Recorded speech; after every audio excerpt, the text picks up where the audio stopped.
Ang talinghaga tungkol sa manghahasik. Muling nagturo si Jesus sa tabi ng lawa ng Galilea, at dahil sa dami ng taong nakapalibot sa kanya, sumakay siya sa isang bangka at doon umupo, habang ang mga tao na may nasa dalampasigan. Marami siyang itinuro sa kanila sa pamamagitan ng mga talinghaga.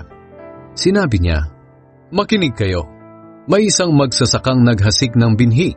Sa kanyang paghahasik, may mga binhing nahulog sa tabi ng daan. Dumating ang mga ibon at tinuka ang mga binhing iyon. May mga binhi namang nahulog sa mabatong lugar, kung saan walang gaanong lupa. Mabilis na tumubo ang binhi dahil mababaw ang lupa. Ngunit natuyo rin ito nang masikatan ng araw, at dahil hindi malalim ang ugat, namatay ito. May mga binhi namang nahulog sa lupang may matitinik na damo. Lumago ang mga damo at natakpan ang mga tumubong binhi, kaya hindi namunga. Ang iba na may nahulog sa mabuting lupa. Tumubo at lumago ang mga ito at namunga. Ang iba'y katamtaman lang ang bunga. Ang iba'y marami, at ang iba na may napakarami." Pagkatapos sinabi ni Jesus, "Kayong mga nakikinig, dapat nyo itong pag-isipan.